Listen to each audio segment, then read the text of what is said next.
Kembali dengan Gusti Wijoyo. Oke, sorry terputus karena mungkin sudah 1 jam. Dengan Gusti Wijoyo. Pak Gusti, saya yakin akan kembali. Ya, oke. Gusti Wijoyo. Ya memang, memaksimalkan Roh Kudus adalah sesuatu yang seringkali menjadi kendala bagi kehidupan Kristiani kita. Ya. Seperti Rasul Paulus mengatakan, justru di saat aku lemah aku menjadi kuat. Ini adalah satu frasa atau satu kosakata yang seringkali membuat kita menjadi bingung. Kenapa pada saat aku lemah aku jadi kuat, ya?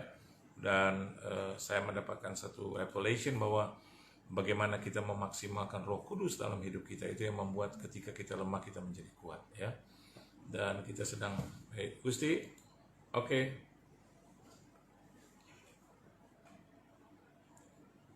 1385, ya. Gusti.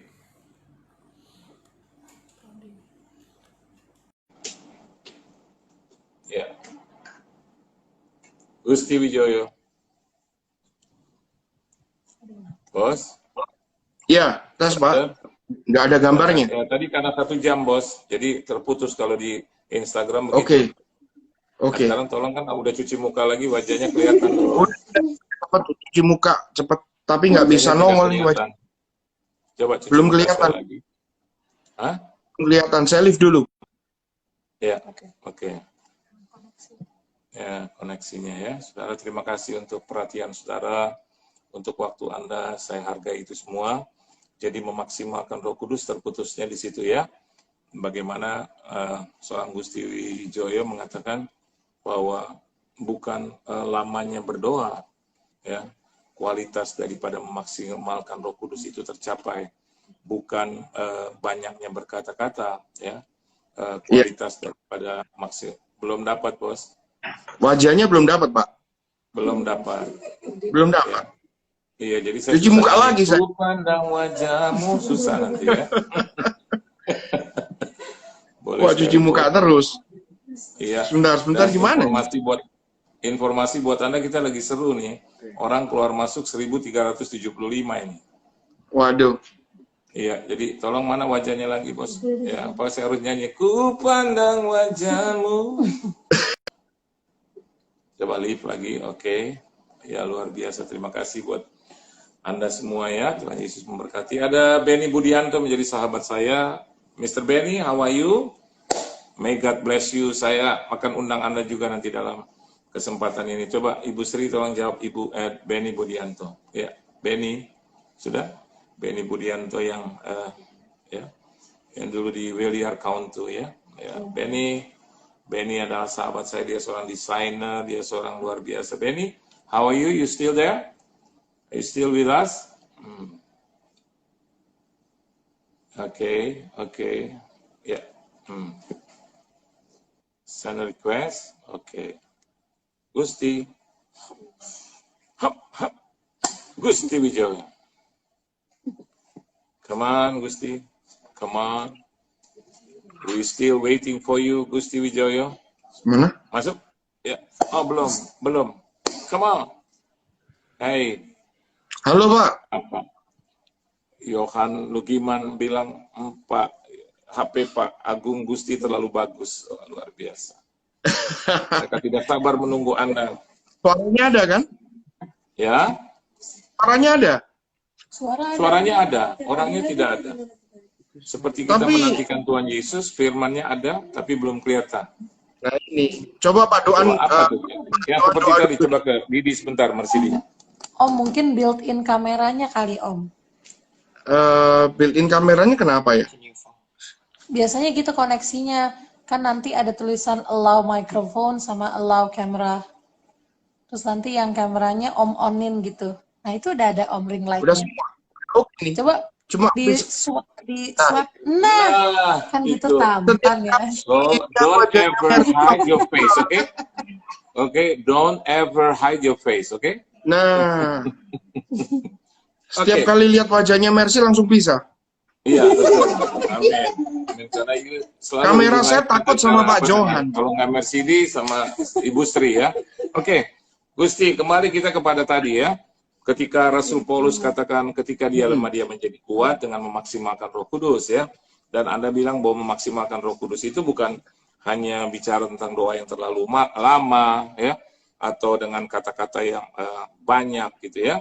Dan tadi Anda sudah jelaskan, dan kita sudah ditonton juga dengan Benny Budianto ini. Siapa? Gusti, dapat salam Ya. Anda dari dia. Welcome, Pastor Benny. Dan ada 1.375 orang yang keluar masuk. Nah, pertanyaannya adalah, diteruskan, apa makna memaksimalkan Roh Kudus di dalam ketika aku lemah, aku kuat? Iya, jadi seperti tadi saya bilang, bagaimana memaksimalkan peran Roh Kudus dalam hidup kita. Menurut saya sih simpel.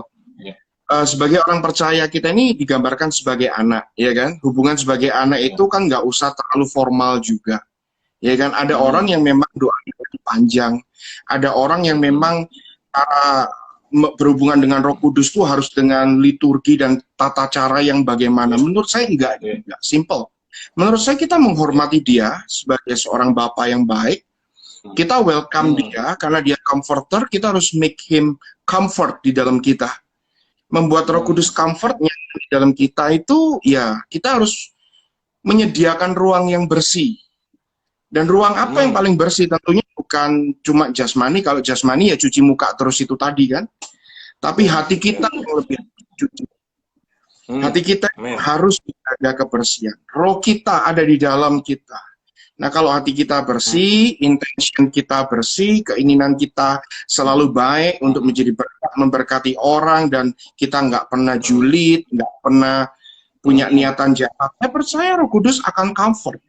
Nah, kalau Roh Kudus akan comfort di dalam kita, nah sekarang bagaimana cara kita tune in, mendengar dia, supaya wajahnya nongol, ya kan? Kayak saya tadi kan wajahnya hilang terus, gitu ya kan? Ya, karena betul. aturan, karena banyak faktor begitu. Nah, sama. Belum kenapa tune kita in, nggak kita nggak bisa, iya, tune in. Kenapa kita nggak bisa tune in dengan Roh Kudus? Coba kita pelajari faktornya apa. Nggak ribet kok, menurut saya. Nggak usah harus jadi S3, S2, dan seterusnya, ya kan? Untuk belajar Alkitab dan seterusnya, baru kita tahu, oh caranya begini, kan begitu.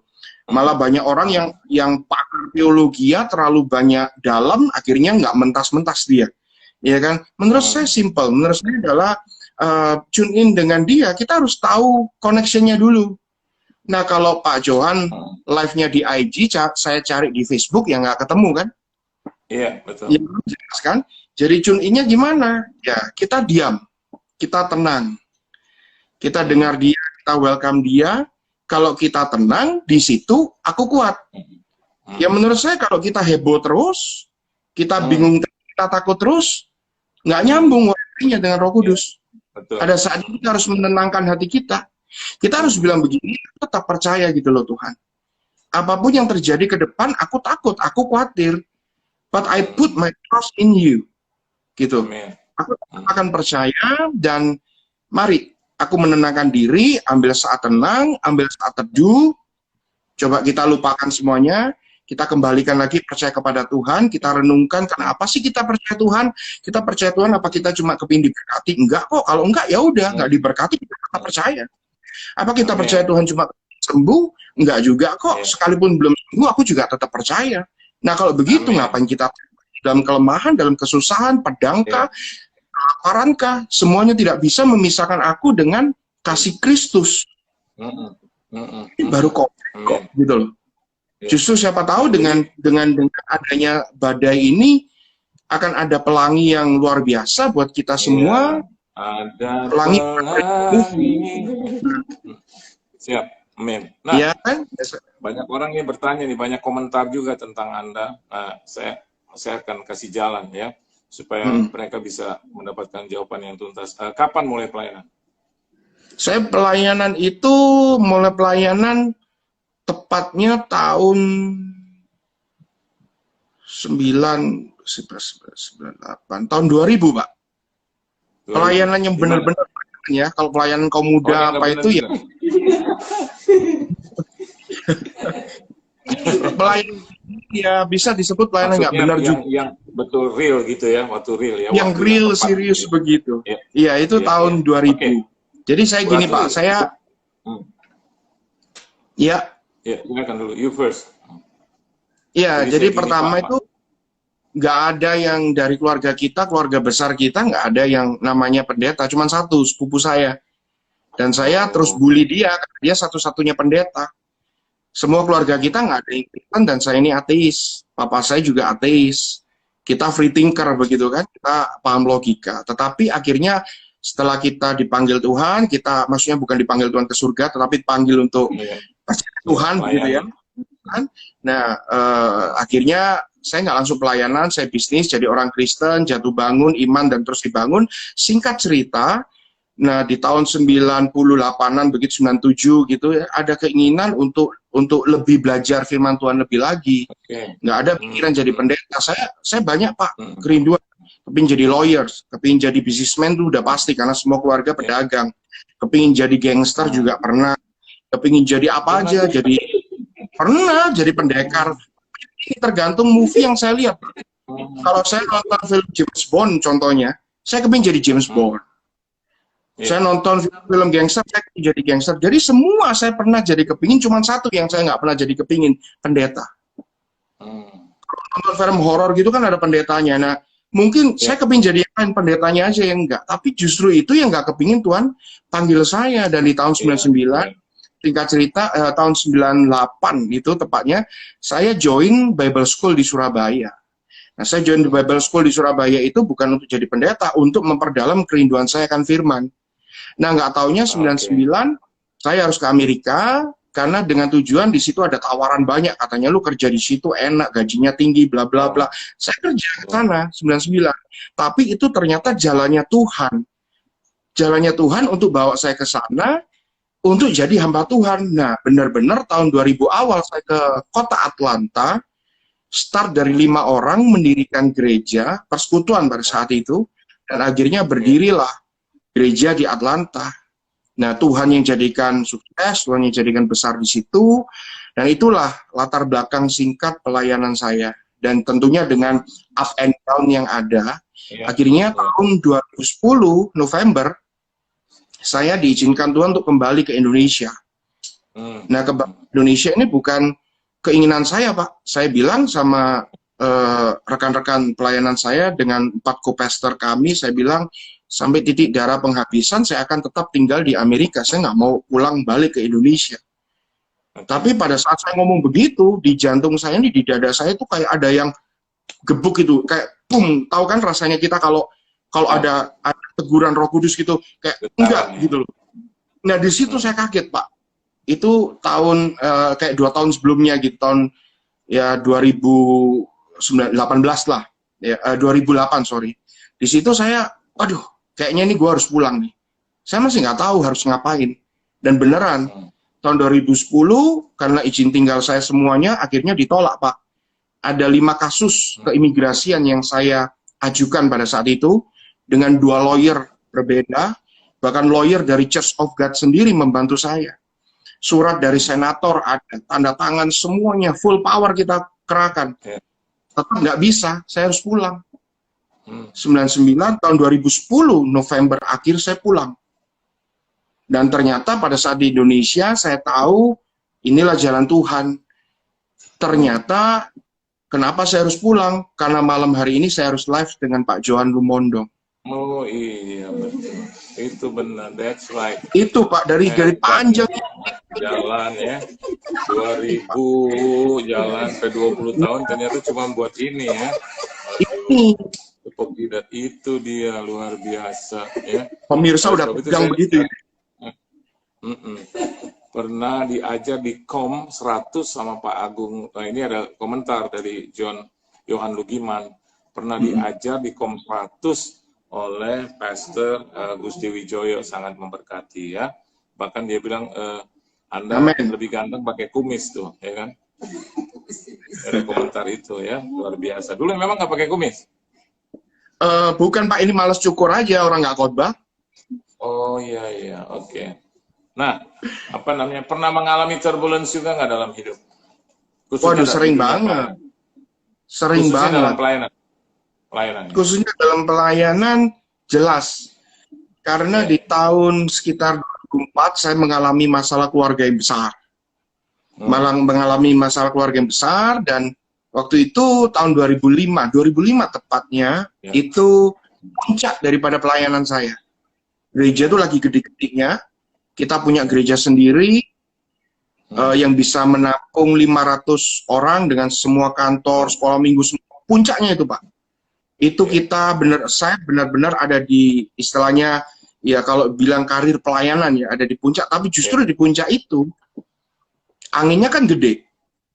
Saya nggak bisa salahkan si A, si B, si C, dan seterusnya. Semua salah, termasuk saya. Nah, itu ada ombak yang besar yang menghantam keluarga saya, dan akhirnya saya memutuskan untuk resign dalam pelayanan. Kenapa saya resign? Karena pada saat itu saya berpikir begini, saya kecewa banget dengan yang namanya pendeta, yang namanya Tuhan, rekan-rekan pelayanan. Harusnya itu begini, kalau ada yang mengalami masalah, kita orang Kristen kan lu datang support. Bukan pada saat kita ada di atas, kepingin diundang ke Amerika, lu baik-baik begitu. Tapi begitu kita mau ada masalah, semua ngincar gereja saya, Pak. Iya. Apa nggak mau, ya kan? Wah, semua pada punya kepentingan masing-masing. Iya. Di situ saya kecewa, saya pikir, oh begini modelnya. Nggak semua hamba Tuhan sih ya. Terutama yang di depan saya ini luar biasa. Ini saya tahu ini kok, saya panggil Pak Komandan. Ya, dan di situ akhirnya setelah saya mau resign, Roh Kudus tetap kuatkan, jangan. Karena ukuran penghakiman manusia itu bukan ukuran yang aku berikan kepadamu. Iya. Ukuran yang aku berikan kepadamu adalah anugerah. Kekristenan itu adalah grace. Ya, grace itu nggak ada pamrih. Jadi akhirnya saya bangkit lagi, saya bilang, oke, saya mau pelayanan, tetap. Jadi yang mau saya layani, yang nggak mau saya layani, terserah. Kapan akhirnya recovery-nya? Iya, recovery. Tahun berapa? 2005 itu mulai recovery terus, sampai akhirnya 2006 saya mulai baik, 2007 mulai baik. Akhirnya kita mulai dipulihkan, dan yang paling parah, Pak, bisa dikatakan saya sendiri. Makanya Pak Johan ada quote itu kan bagus ya. Yang saya quote tadi itu, yang Pak Johan bilang, banyak kawan memang rame, tapi pada saat kita susah, ya kan, siapa yang bisa diandalin? Wah, itu benar banget. Muncul, Pak, muncul semua. Tapi kepingin ngambil kepentingan. Iya, betul. Ya, itu. Ya, jadi di situ akhirnya saya benar-benar sendiri. Karena saya nggak bisa percaya sama siapa-siapa pada saat itu. Nah, disitulah saya tahu bahwa arti pelayanan yang sesungguhnya, saya tahu yang artinya anugerah. Dulu saya suka menghakimi orang juga, Pak. Kalau ada apa sedikit di mimbar, worship leader atau siapa, saya bilang, oh lu kurang urapan, soalnya lu mungkin punya dosa, perbaikin dulu. Wah, semua saya hakimi. Oh, seragam lu kurang panjang, terlalu pendek, nggak bagus di mimbar, makanya lu nggak diurapi. Ya model-model begitulah.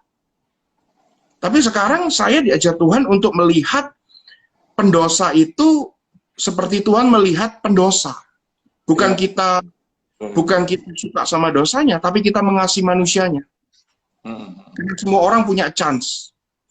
Karena saya tahu saya diberikan kesempatan sama Tuhan. Makanya sekarang saya juga melihat manusia membuat, kalau khotbah sekarang, kalau khotbah nih, lihat ribuan orang pun, semua, itu yang saya lihat itu bukan jemaat, terus saya ini hamba Tuhan yang ngotbahin mereka karena posisi saya lebih tinggi dari mereka, enggak. Kalau saya pribadi gini, saya khotbah itu, saya lihat mereka semua itu sebagai pendosa yang sama dengan saya yang sudah dipulihkan Tuhan. Jadi kita sama-sama adalah pendosa yang dipulihkan Tuhan. Jadi instead of saya sharing mereka, saya patronize mereka, saya ngajarin mereka, oh lu harus gini-gini baru lu. Enggak. Jadi saya cuman lebih kepada mengajar kebenaran dan mengajak mereka, ayo kita sama-sama. Aku diberi kesempatan, kamu juga diberikan kesempatan. Karena nggak ada kita semua yang kebal akan kejatuhan. Kalau kita kuat hari ini, bukan karena kita kuat. Kalau kita kuat hari ini, karena 100% anugerah Tuhan. Iya. Nah, jadi pertanyaan Joshua, salah satu dari netizen bertanya, Grace, Pak Gusti, nggak ada pamrih, itu ukurannya seperti apa Pak Gusti? Nah, rasanya sudah dijawab oleh Pak Gusti ya. Tadi ya, bahwa kita semua adalah orang-orang berdosa. Kita mendapatkan belas kasihan dari Tuhan ya. Anda tidak menempatkan sebagai Anda lebih tinggi dari mereka, tapi sama-sama berdosa mendapatkan anugerah dari Tuhan gitu ya. Jadi ukurannya adalah seperti itu ya. Benar. Bahwa kasih Tuhan yang luar biasa besar ya. Oke, Gusti ada mungkin satu katakanlah pesan atau kata-kata kekuatan yang bisa seorang Gusti Wijoyo berikan kepada seluruh netizen, owners, kita panggil owners karena ini One Worship Night, singkatan own, jadi orang-orangnya adalah owner, kita banyak owners gitu ya. Mungkin seorang Gusti Wijoyo bisa memberikan satu kata-kata kekuatan dan juga pesan buat kita semua. Silakan. Baik.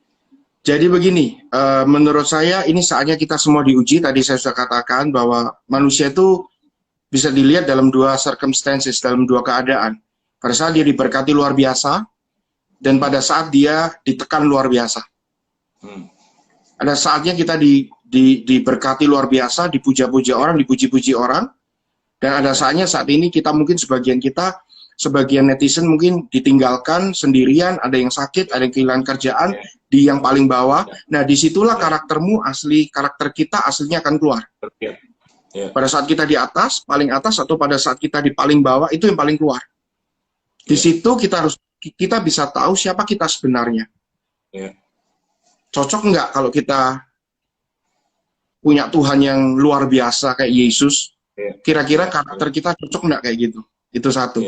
Ayo kita sinkronis, kita cocokkan, kita tune in, supaya Roh Kudus bisa lebih lagi berkarya dalam hidup kita. Nah, hari-hari ini kalau kata kekuatan, menurut saya, karena di gereja kami juga mengajak tentang hikmat ya, hari-hari ini hikmat itu penting sekali. Jadi ada iman, ada hikmat. Simple menurut saya gini. Kalau ada sesuatu yang kita nggak ngerti, sama sekali nggak ngerti, mustahil, mentok istilahnya. Iman kita pakai. Tapi kalau sesuatu yang kita lihat sukar, tapi bisa kita lakukan kalau kita mau, asal nggak males. Kita butuh hikmat. Jadi jangan semua dihajar pakai iman. Oh, ini harus iman, ini harus iman.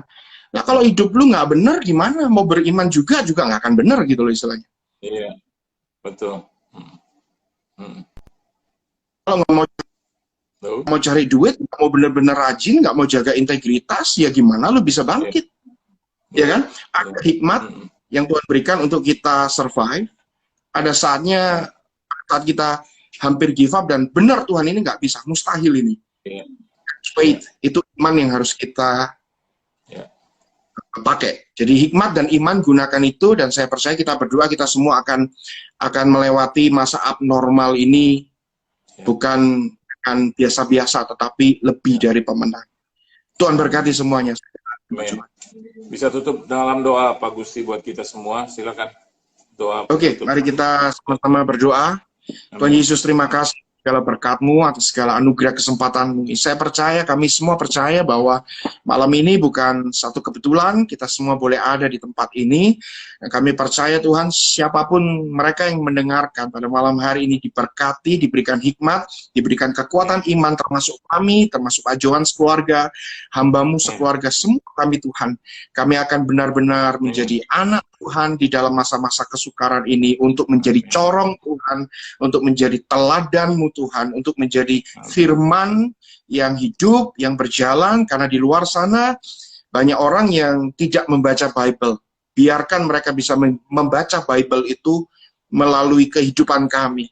Nah, ini saatnya kami semua, Roh Kudus, Kau kuatkan, Kau pimpin, Kau berikan hikmat, urapi kami. Yang kehilangan pekerjaan, Tuhan, berikan pekerjaan. Yang sedang bersusah, bergumul, berikan kekuatan dan penghiburan. Yang sedang sakit, Tuhan, mungkin ada keluarga kerabat yang terkena positif COVID atau penyakit apapun, di dalam nama Tuhan Yesus, hamba-Mu minta Tuhan. Hamba percaya biar tidak ada satupun kesukaran yang melebihi kasih-Mu. Tuhan, hidup bagi kami adalah untuk melayani. Mati bagi kami adalah sebuah keuntungan. Buat orang percaya, tidak ada kerugian. Buat orang percaya yang ada di dalam Tuhan, hanya ada kemenangan. Dan kami terima semua kemenangan. Terimalah dengan iman, dalam nama Bapa, Putra, dan Roh Kudus, persekutuan manis dengan Roh Kudus sekarang, sampai selama-lamanya. Di dalam nama Yesus, semua yang percaya katakan, amin. Amin. Brother, thank you. Tuhan berkati, Terima Pak. kasih banyak untuk kesempatan. Sama-sama atas untuk kesempatannya. waktu, untuk kemauan Anda bersama dengan kami. We appreciate, ada begitu banyak komentar, tapi saya tidak bisa baca satu-satu. Ada Beni Budianto, ada Yofi juga, Hendiawan, ada teman-teman dari Bapak Gusti juga, Yohan Lugiman, dan banyak yang lain ya, yang menyampaikan salam buat Pak Gusti.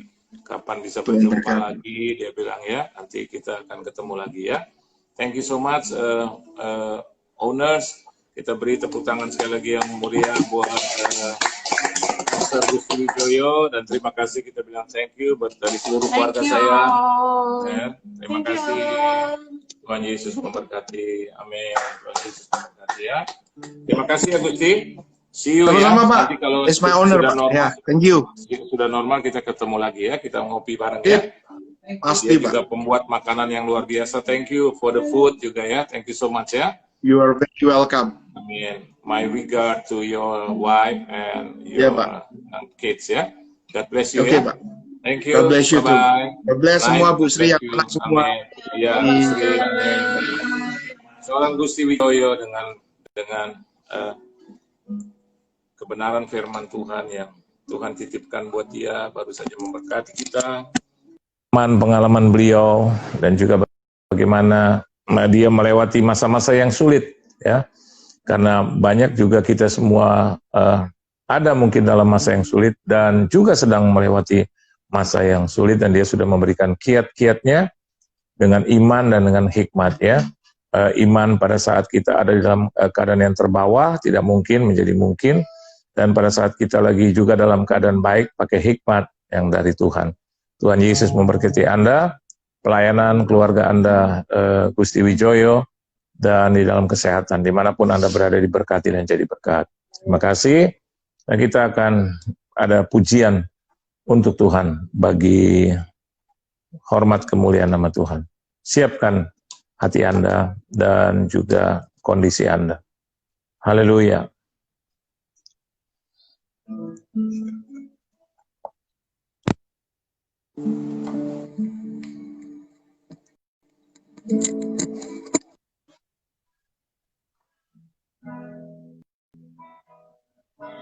Sekalipun aku dalam lembah kelam, ku tak takut, sebab kau besertaku.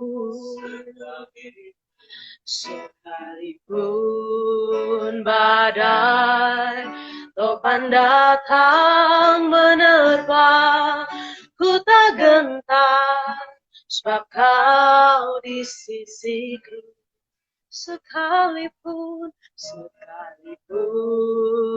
aku dalam lembah kelam, ku tak takut, sebab kau besertaku. Sekalipun badai topan datang menerpa, ku tak gentar, sebab kau di sisiku. Aku percaya berkat-Mu atasku melimpah, kebajikan, kemurahan selalu mengikutiku. Ku puji, ku sembah Kau Tuhan.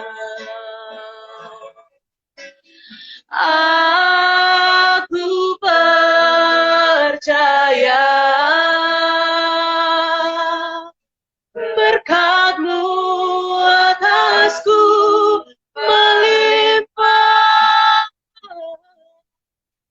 kebajikan